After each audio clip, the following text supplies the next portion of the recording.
Because a lot of people are like, finding Hitler, get the fuck out of here. They found Hitler, he died. Yeah, I mean, not really. We don't know. Right. That's. I mean, this isn't like Ancient Aliens. This is They declassified a bunch of documents. Both the Israelis, the British, and the Germans and Americans in the past 20 years have been consistently declassifying documents. And there were a bunch of specifically FBI documents that we were spending millions and millions of dollars actively searching for Hitler after the war. Really? Yeah, like millions of dollars. Like Hoover was like, no, send more FBI agents to South America, to North Africa, go to the Canary Islands, go to Spain, trying to find out where this guy went. Tons of real FBI documents with real leads, with real informants, some first eye accounts saying that they physically. So anyways, that's the show, is us trying to find out, sift through reality and the fiction of the allure, the mystery of that asshole. So what's the official story? The official story is that he killed himself, right? Yep. He killed himself in the bunker with Ava Braun. Yep. And is there any photographic evidence of his death or anything? Yeah. So what the Russians got the body and they got his skull. And when they brought it back to Moscow, nobody has ever been able to independently verify who and what this body is. They let one genetic test occur, and the body with the bullet holes that they said was Hitler, and have said, and that's the narrative, that's the story, that's all the eyewitness accounts that are even in the vicinity of collaborating with each other and corroborating each other's testimony. Like the closest version, because none of it seems to be very accurate, is that, okay, here's Hitler's skull, and when they did the genetic testing, it's that of a 35-year-old woman. So they're like, oh, well, this isn't Hitler, but they've said for the past 80 years that this is Hitler. So, okay, first, before we start throwing stones at Russia, let's go back to 1945, April, in Berlin. You have the Allies coming in, wrecking shop, dropping bombs, blowing everything up they can in every single which way. You have the Russians coming in from the opposite direction. They don't even have enough guns to arm all their soldiers. So if they have 200 guys, or 200,000 guys, they have 100,000 guns. If the guy in front of you dies, you just pick up his gun. That's what's happening in April of 1945 in Berlin. So the noose is tightening. There is it is chaos, anarchy, pandemonium. This is hell on earth, is Berlin, 1945. So I don't know if you could get a real story, the way that we do it now, where we have, this forensic experts that come in and document everything, and we look at all the different testimonies, say this is exactly how, it's not CSI. This is 1945 Berlin. It's crazy. So I don't know. So there was no absolute proof. No. And a lot of Nazis did escape and go to South America. The majority of anyone with power. The Nuremberg trials were not a witch hunt, but it was to close a chapter so we could start moving forward with communism. That's what it was. The threat of fascism, the threat of Hitler, the threat of killing all the Jews, the threat of world domination by the Nazis, that threat's gone. What's the next threat? Communism. It's communism. Right. So that had to be a closed chapter of our history so we could focus our resources and our efforts to what inevitably was going to, the wall goes up. We have East and West Berlin. We're already looking at Korea. This happens almost overnight. Right, very quickly. When Patton's like, no, homies, we need to go all the way to Moscow. This is not the end of our war. And we didn't listen to him. We then have been, fighting communism for the past 75 years.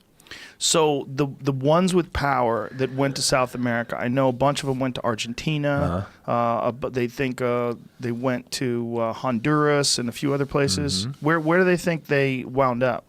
So what you had in South America, both Chile and Argentina back-to-back had fascist regimes. You had Perón, who was part of the Nazi party starting all the way back into the mid-30s. He's the president of Argentina. So the Red Cross, they were there was about 3 different rat lines that guys were able to successfully get out of Europe into South America.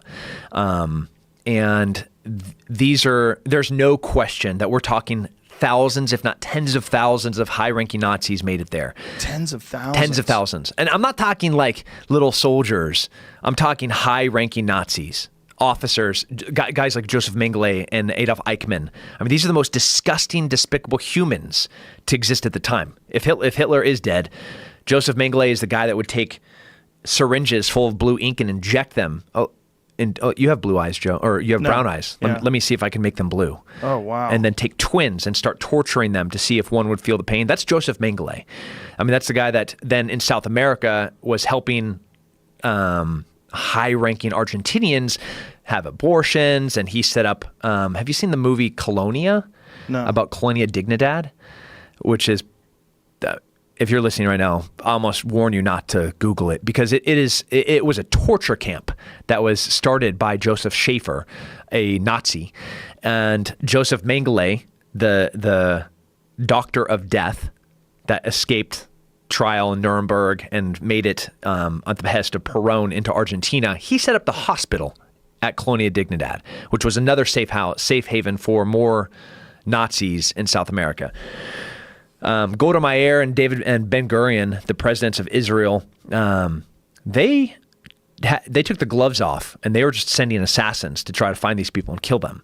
But what you got in South America were isolated German-only communities. You could go into Bariloche, Argentina, and I'd be like, "Buenos dias, amigos," and they're like, "Guten Morgen." I'm like, "Oh, yeah, I meant good morning. Yeah, sorry, it's 2017, right? I thought we spoke Spanish here." So, in 2017, you were there, and they were speaking German. Yeah. Whoa. Yeah. Well, I don't look I might look more European than I do. So it's just them seeing me walking down the street and be like, wow. Yeah. And there's tons of communities. I mean, if you go to Colonia Dignidad, which is now called Villa Bavaria, the Bavarian village, it is only German. Whoa. In the center of Chile, in the mountains of Chile. Like there's no Spanish being spoken there. It is exclusively German. And these are descendants of Nazis. Powerful Nazis. Holy shit. And this is going on right now. Yeah. Yeah. And what are these communities like? I mean, what's their ideology? Are they... I mean, they're pretty white. Yeah, but are they like... I mean, do they espouse Nazi values or... Not openly. So Colonia Dignidad, if you look at the second generation, there's a bunch of...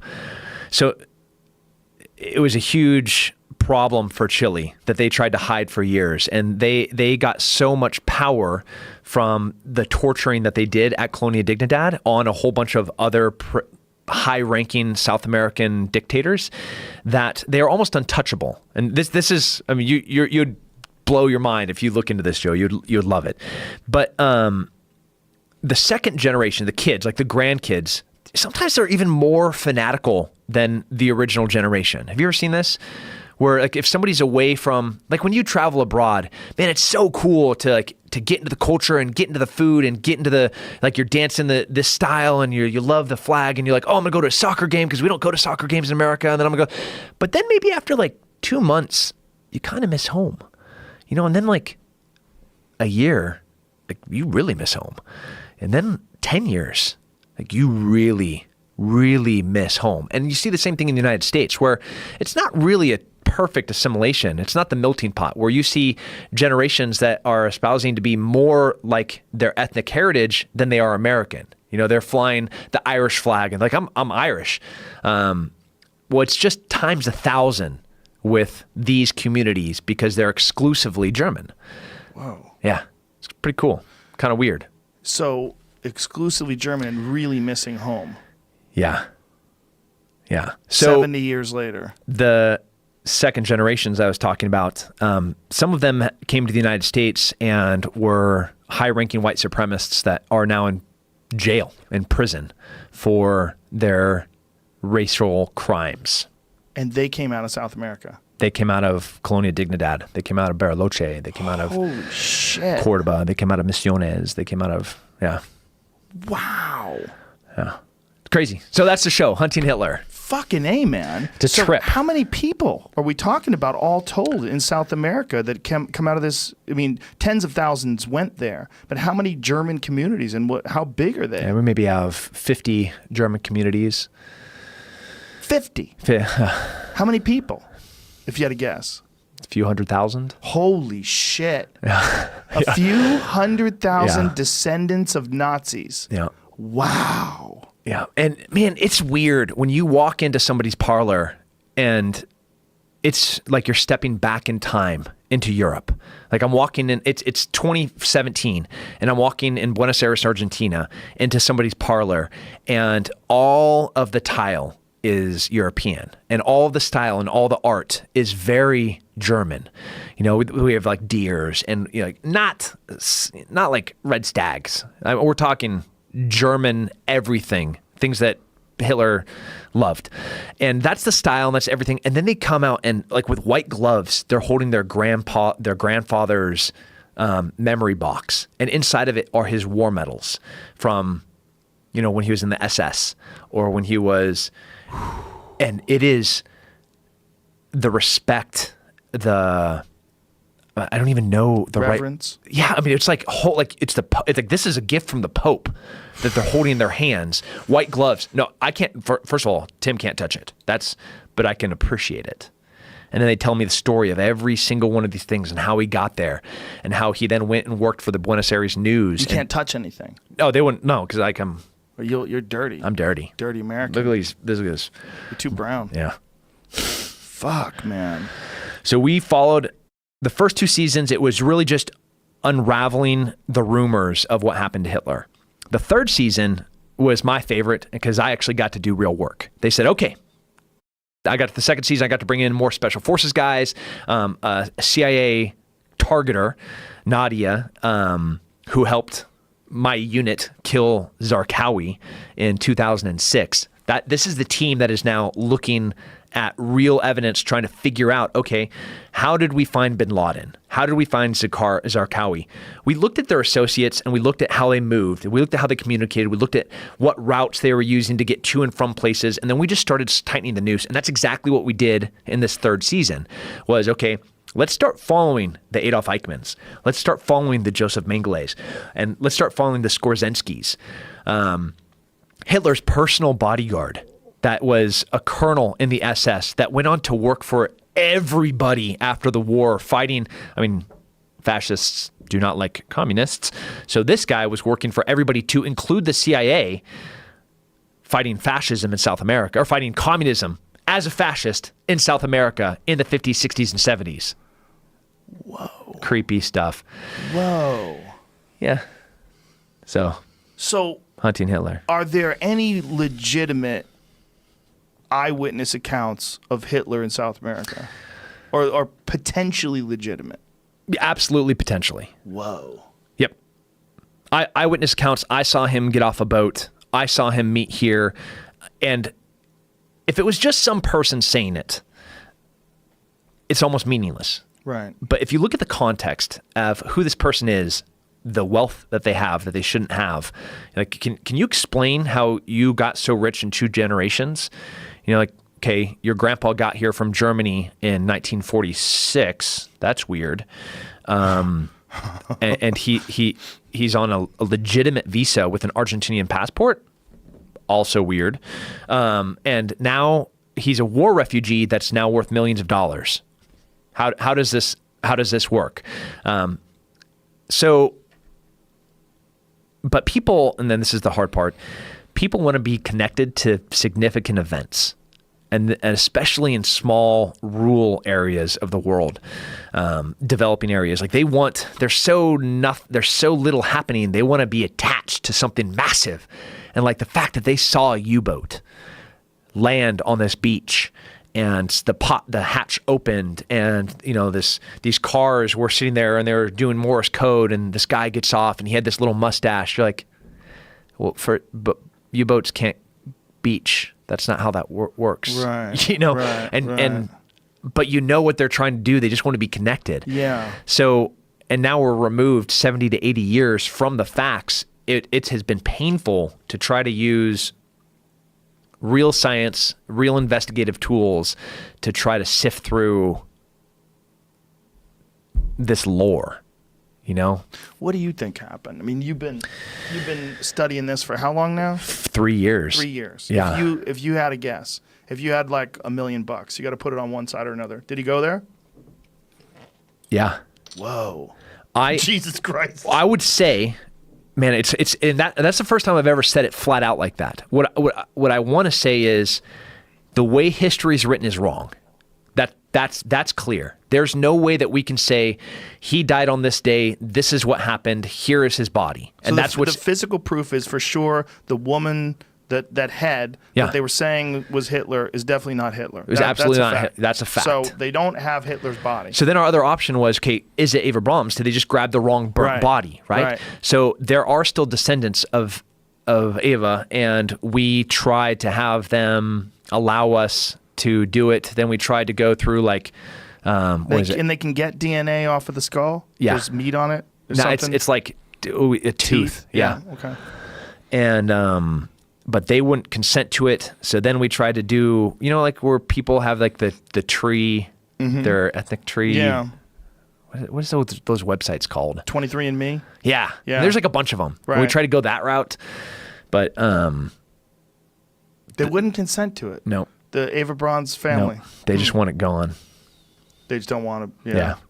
They're Yeah. super pissed that we even found them, I'm sure. which was hard, which was really hard. Just hold them down, get them to spit in a bucket. Yeah. I know. I mean, Or pull we their need to trash know. and pull Yeah. stuff out of there. We No, I need would to totally know. not do that. Definitely not do that. But I mean, that's how they caught the Golden State Killer, right? It was off of a cigarette butt. yeah. They got DNA off a cigarette butt. So history's wrong Wow. for it to be black and white like that. And Fuck, man. and again, if you go back to 1945, we needed scientists. We needed every single German electrical engineer, mechanical engineer, aerospace, anything. Yeah. You're on the V2 program. We want all of you because now it's a race. It's a race. We have the bomb. Now we need delivery systems. Now we need to get to the moon. Now we need to, like all of those things are real time. It's a war of dollars and a war of science. And we got all those scientists. Yeah. The Russians didn't. Well, they got some. Some, not very many. Operation Paperclip was what brought over what Werner von Braun, who was, when you talk to Jews that were in Berlin during the time that Werner von Braun was running his rocket program there, he would hang the 5 slowest Jews in front of the rocket factory in Berlin just to give everybody motivation to work harder. Yeah. The Simon Wiesenthal Center said that if Werner von Braun was alive today, they would prosecute him for crimes against humanity. Yeah. He was a Nazi, straight up Nazi. And there's apologists that say, no, he was a scientist. He was forced into doing that. Like, that's like, okay, he's a Nazi. Yeah. There's photographs of him wearing Nazi garb, hanging out with Nazis. His rocket factory killed Jews. Like, these are all undeniable facts. It's like the war ends and they're not Nazis anymore. Exactly. That's not how that works. Exactly. But they were forgiven because they came over and contributed to our rocket program. I'm not that good of a human. I don't have that Yeah. in me. I don't have that like, okay, It's slippery, you're forgiven.